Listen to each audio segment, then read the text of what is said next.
more, so that's good. So this is Transition, Mission, and You, right? It's something like that.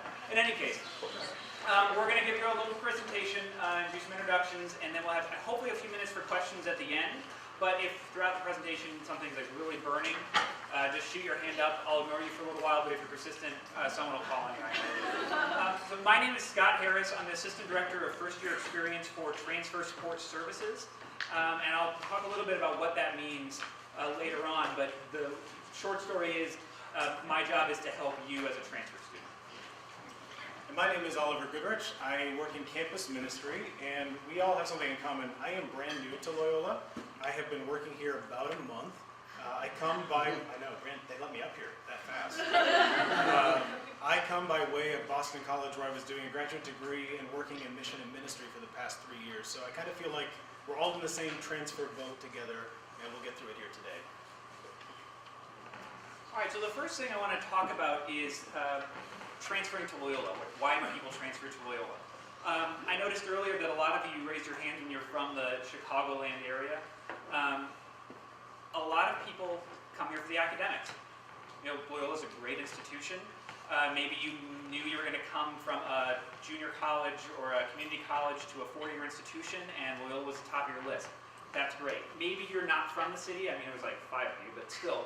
And you wanted to come to Chicago, or you're from the suburbs, like I want to live in the city. That's awesome. You're here because you maybe went somewhere further away and decided it wasn't for you, and you wanted to come back closer to home. That's great. There's a million reasons why people transfer, and there's no wrong reason. Whatever brought you here, we're really happy that you are here. It's important, though, that you know transferring is not easy. Has anyone transferred schools before? Okay, a couple people. So you know that this is a meaningful transition.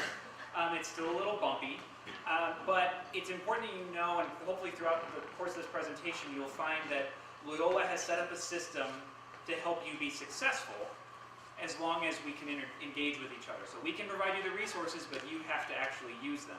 And so what this presentation is about is kind of who's available, what's available, and then how you can kind of tap into Loyola's unique identity and the services that we provide to help you be successful and ultimately graduate in a timely fashion. I know people were talking about a 4-year plan earlier. How many people plan to be here for 4 years?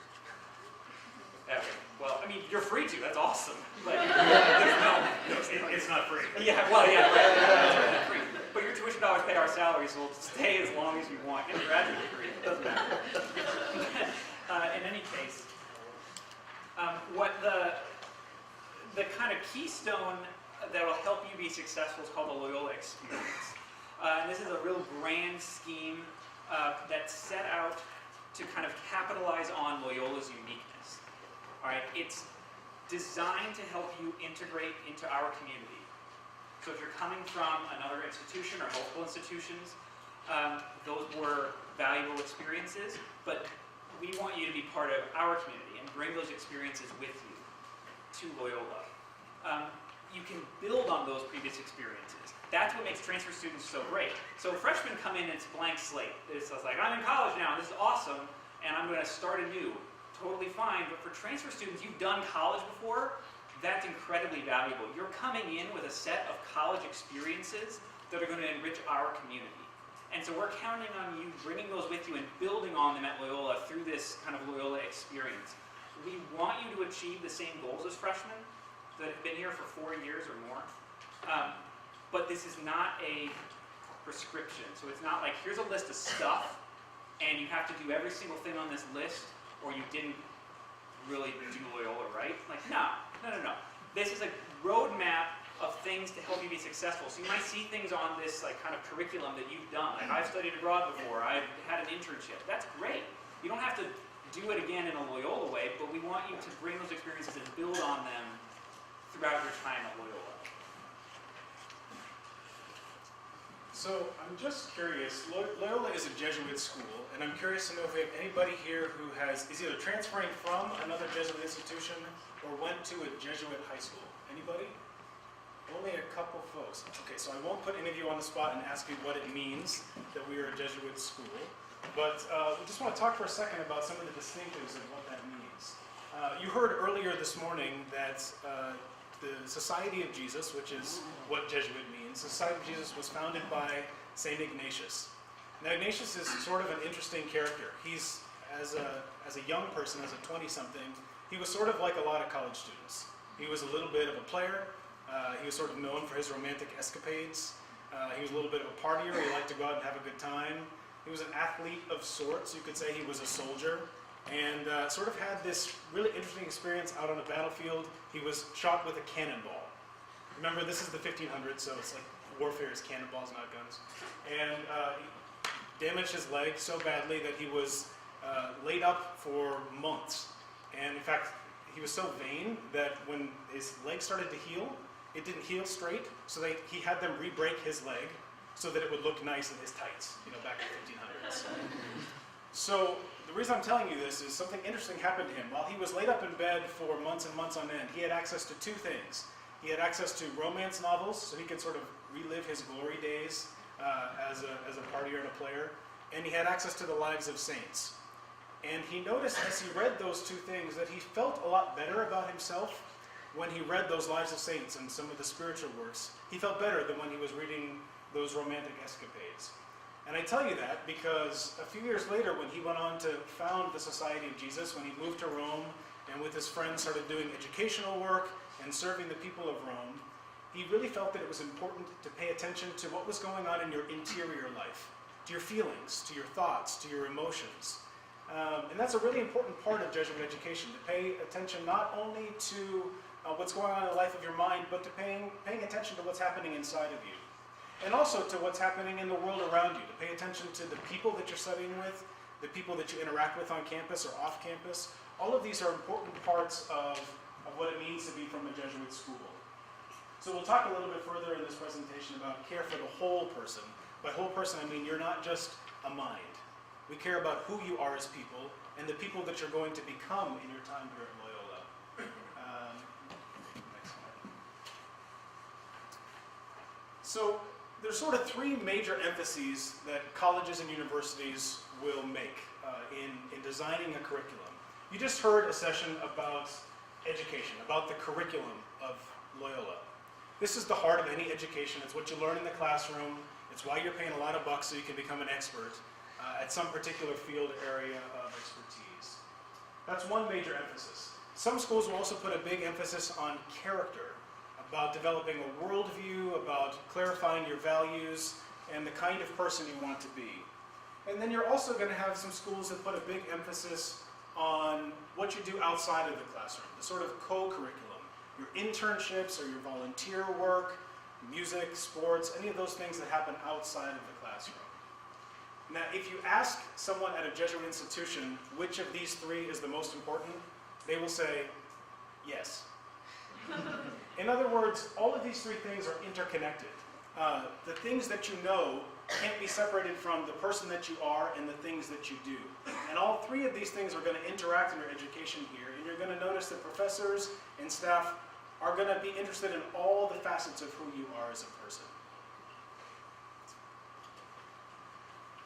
So just really quickly, let me tell you about 5 characteristics that sort of embody what it means to be part of a Jesuit institution. These are straight from our mission statement, basically. Does anybody know the Loyola mission statement?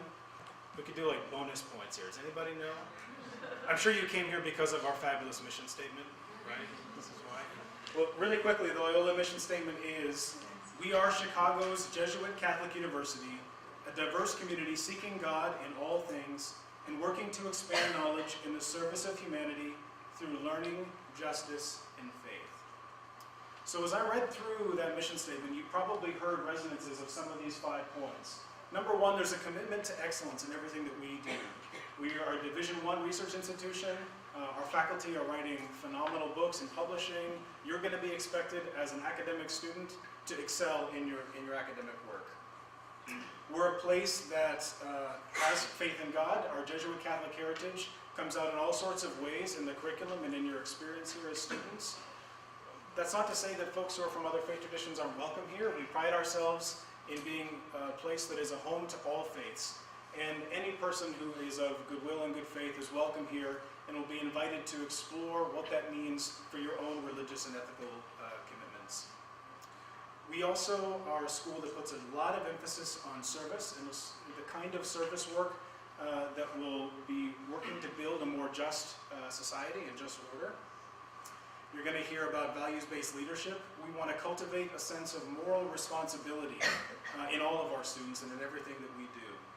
I think it's pretty evident if you watch the news at all that there's a need for leaders who are value-driven in our world today.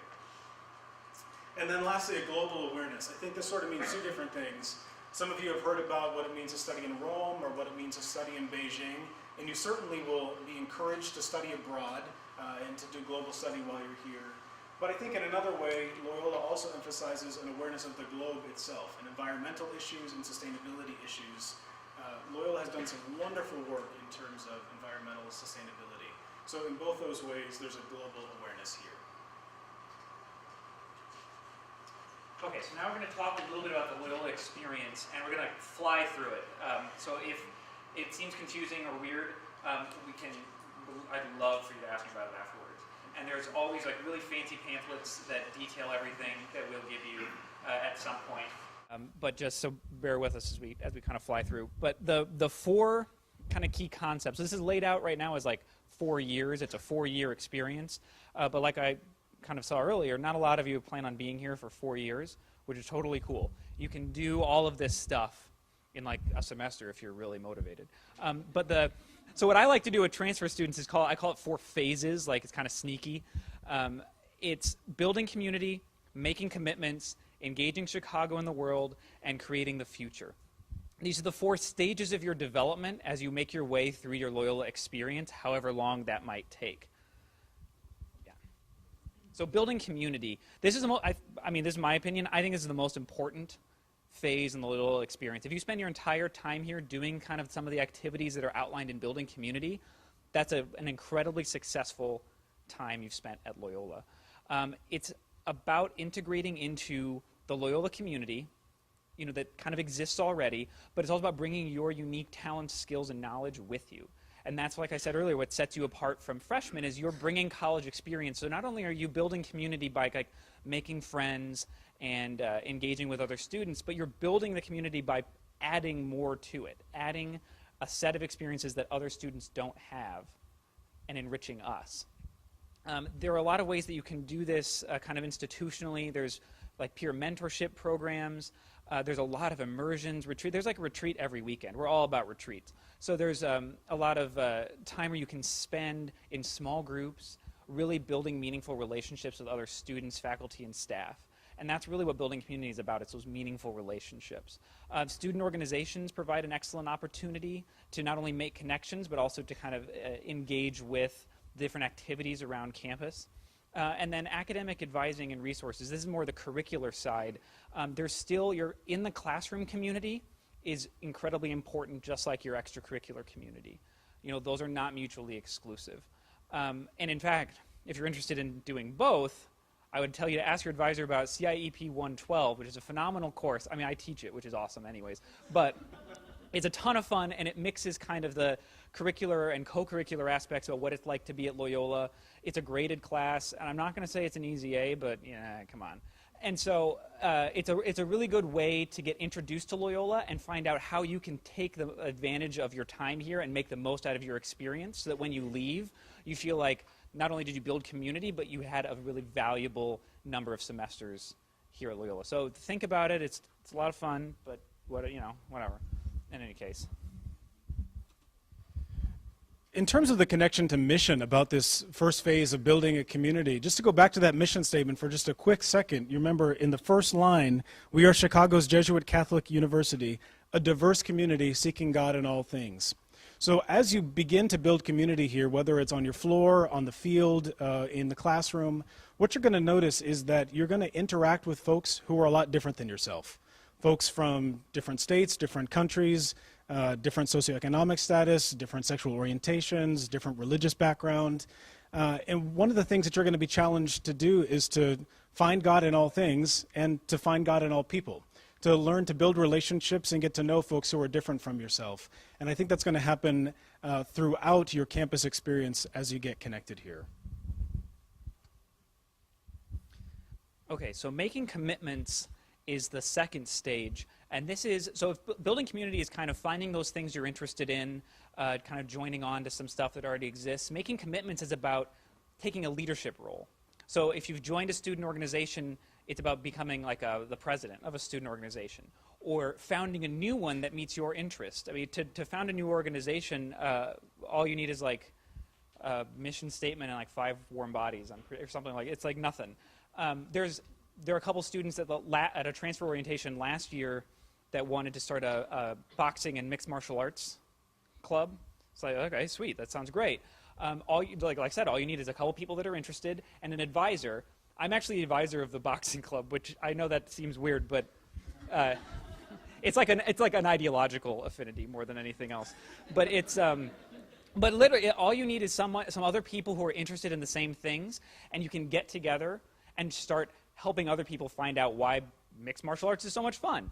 That's about making commitments. It's about really contributing to the expansion of our community. So you've built that community, you've made those relationships and those friendships with your peers and with staff and faculty. Making commitments is about taking it to the next level and really contributing something back so that the next group of students that come in can benefit from your experiences as well. And again, here, the mission connection, the idea of pursuing excellence is in our mission statement. It imbues everything that we do. And it doesn't just include what you do in the classroom. Of course, all of us want to get a 4.0 and be able to send our report cards home to mom and dad and look good and all that. But everything that you are doing here in the institution should be characterized by excellence. So you're going to have a chance, if you're getting involved in clubs, in organizations, in volunteer activities, and making those commitments, to develop a sense of leadership and to do those involvements really well, and to begin to, as you're a person that's out there acting in the world, to reflect a little bit about what you're learning about and to make some connections between what you're learning in the classroom and what you're seeing out there in the real world. Not only finding God in all things is something we talk about, but being a person for others. Being a man or woman for others is something we talk a lot about in the world of Jesuit higher education. And I think as you go out there and you're building community and making commitments in your clubs, in your organizations, in mixed martial arts, or your service out in the community, all of these things are going to begin to build upon one another. Okay, so this third stage is engaging Chicago in the world. Has anyone studied abroad before? Okay, a couple hands. I know that's not always as common in the first couple years of college, but engaging the world is obviously something we really love to talk about at Loyola because we have the Vietnam Center, the Beijing Center, the Rome Center. It's like really fancy stuff. There's a million study abroad programs if that's what you're interested in, but engaging Chicago in the world, I like to think about it a little more generally. Chicago is an amazing place, and even for those of you who are from the city itself, there, I'm sure, are places in the city that you've never experienced. Engaging the Chicago in the world can really be about, I like to think about it, kind of finding your comfort zone, like what you're really familiar with, and taking like a baby step out. So you get a U-Pass. If you're a full-time student, it's an unlimited CTA train and bus pass for the entire year. So you can go anywhere you want. When I say like baby step, I don't mean like, I'll just pick a random L stop and just wander around in the middle of the night. Like, that's a horrible idea. What I'm telling you, though, is to be deliberate. And say, like, I don't know a lot about Mexican-American culture, so I might try a restaurant in Pilsen. Or I've never had Peruvian food, so I'm going to go down the street to a Peruvian restaurant. I've never been to this kind of street fair or been to this kind of museum. We have so many resources in the city that can allow you to experience something totally new and unique. And all you need to do is find out what you know and just like creep over the edge a little bit. And if you do that, if you expand your bubble just a little bit, that's engaging Chicago in the world. That's kind of building your experiences in a diverse way. And it can be maybe you're like, oh, this is awesome, I want to do this all the time. And then it opens up a whole new world for you, and that's great. And if not, you can at least say that you've expanded your worldview a little bit more. And that's what the third step in this Loyola experience is really all about. How many folks who are coming from Chicago have done some kind of volunteer work or community service here in the city? Just a quick show of hands. So maybe a quarter of folks, maybe a third of folks. You have a lot of opportunities to do service in this area, to get connected with the local community and some of the issues that are connected particularly with different populations here in Chicago, and we would highly encourage you to do that. In fact, I don't know if it was touched on in the last session, but part of the core requirement for Loyola students is to have an engaged learning component, to actually do some academic learning out in the community. And as Scott was saying, there's all kinds of ways to do that here in Chicago. Again, just to make a mission connection here, we talked earlier about this Latin phrase, cura personalis, which means care for the whole person. The Father Superior of the Society of Jesus, which is sort of like a fancy term that just means like the Pope of the Jesuits, if you will, which is confusing because we have a Jesuit Pope now. But anyway, a few years ago, he was making a connection between this idea of cura personalis, the care of the whole person. In order to be a person who cares for the whole person, you have to care for the whole world, he said. Now, not all of you will necessarily travel to Beijing or to Rome or to some of our off-campus programs, but you have people from all over the world here in Chicago, and you have a chance to practice that idea of cura personalis by engaging some of those diverse communities that are right here in our city. Okay, so the last phase is called creating the future, and this is like kind of a wishy-washy, like, yeah, create the future, yeah. The like cornerstone activity of this is getting your diploma.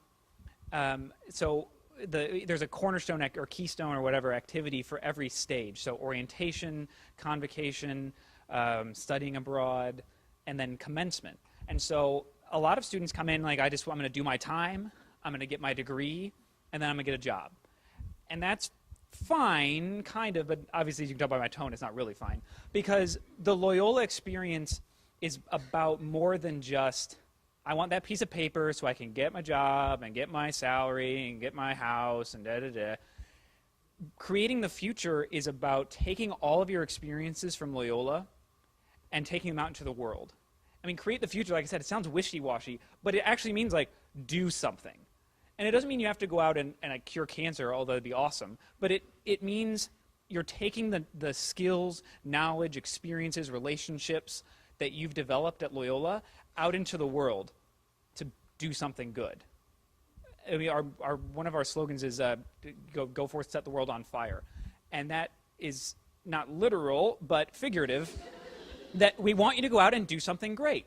And if you can do that, if you can take what you've done at Loyola and build on it for the rest of your life, then you're creating the future, then you're really maximizing your Loyola experience. That's what it's all about. It's not just about your time here, it's about the time for the rest of your life that you're using the knowledge and skills you've developed here to make a positive impact on the world. That's what creating the future really means when we talk about it here.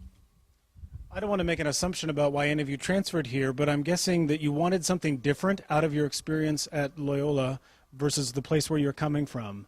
And I think one of the things you'll find here at Loyola is there's a value-added education, and there's also values added to your education. And sort of just to build on what Scott was saying, I think that out of your time here reflecting on your own personal convictions, your own personal ethical orientation, you're going to be encouraged and even pushed and challenged to take some action, to get out into the community, to get out into the world, and to do something, to act on what you believe in. That's going to be part of your ethical formation here. And I think that you're going to find, as you go through your studies and go through your co-curricular experiences, that you develop a sense of vocation. Now, vocation is sort of a big fancy word. People use the word calling, and it sounds like something descends from on high and you're divinely ordained. But really, calling is a sense of conviction that you have personally. The theologian Frederick Buechner says that vocation is where your deep gladness meets the world's deep need. And I think that as you go through the curriculum, as you learn about the world, as you better understand yourself, it's quite possible, and we hope indeed will happen for all of you, that you do have a sense of vocation when you leave here. Ignatius was fond of talking about this virtue of magnanimity, being magnanimous, which really is a fancy word for being a risk taker, being a person of great courage and conviction to go out into the world and, as Scott said, set the world on fire. I'll share with you a quick quote that was given by Pope Francis just last month when he was speaking to some Italian students that were in an Italian Jesuit school. And he said to them, talking about the value of a Jesuit education, he was defining what it means to be magnanimous. And he said, it means having a great heart, having greatness of mind.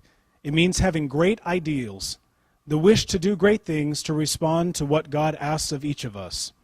Hence also for this reason, to do well the routine things of everyday life and all the daily actions, tasks, and meetings with people, doing the little everyday things with a great heart, open to God and open to others.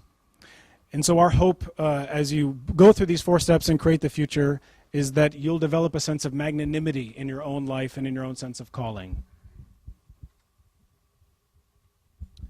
Okay, so finally, some things to remember, that these phases don't need to take like a set amount of time. You don't feel like you have to budget out like, well, I'm going to do 3 weeks of building community and like 2 weeks of making commitments, and then I'll be enough time to do my engaging Chicago. Like, it doesn't, you do it however you want.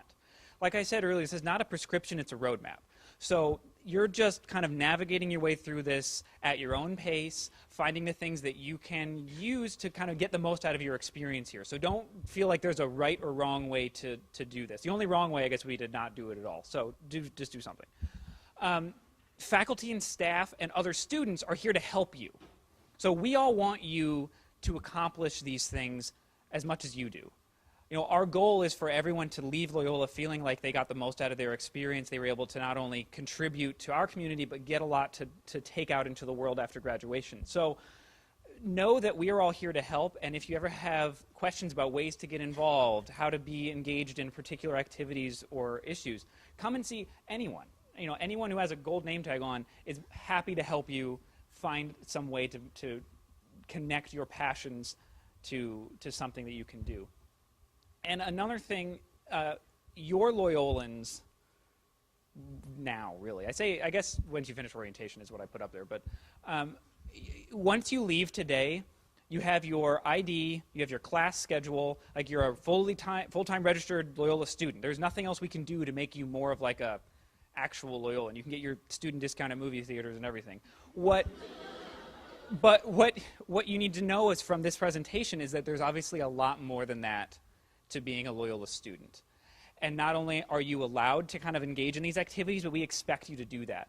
That if you're going to be a Loyola student, it's more than just the classes you take and the ID in your pocket. It's about the experiences that you gain and the experiences that you help give to others while you're here. Is that a good deal? It sounds like a horrible deal. It's kind of a good deal, right? Right, thank you, one person. Appreciate it. And the one thing I'm going to leave you with from my end is, like I said earlier, that I'm Assistant Director for Transfer Support Services. And what this means is I am a full-time staff member who's here to help you be successful. So if you run into roadblocks, obstacles, issues, something that you think is impeding your ability to be as successful as you want to be at Loyola, you come and see me. And I can't promise that I can fix whatever it is, like, oh, I failed all my classes. Well, I can't do a lot about that. But if you come to me and talk to me, I can't promise I can fix everything, but I can promise that I can do everything possible to make sure that you get the help you need to be successful, or you get tapped into the right resources to ultimately graduate. Because that's our goal, is that we want you to be a Loyola graduate in however long it takes. So if there's ever anything that you need from us, come and see me, because that literally, you have a full-time staff person at your disposal, like 5 days a week from 9 to 4:30, and I'd be happy to help connect you to someone or something that you might want benefit from. Okay, that's another pretty good deal, I think. And I'll just make a quick plug as well. The Campus Ministry Office would love to have a conversation with you if you would like to know more about what it means that we're a Jesuit Catholic institution, or if you're coming from another faith tradition, or if you've never really thought about what your religious or ethical traditions are. We have all kinds of folks in our office who would love to have a conversation with you and help you explore that a little bit. We have an interfaith chaplain. We have religious organizations for all of the major faith traditions, and would just love to be able to partner with you. We are in !Damon Center, which I believe you're headed next to the Damon Center for a resource fair, and our office is located just across the hall, We have a big retreat program. We have lots of alternative break trips, lots of ways that you can get connected and explore some of these things. So we'd love to talk with you more.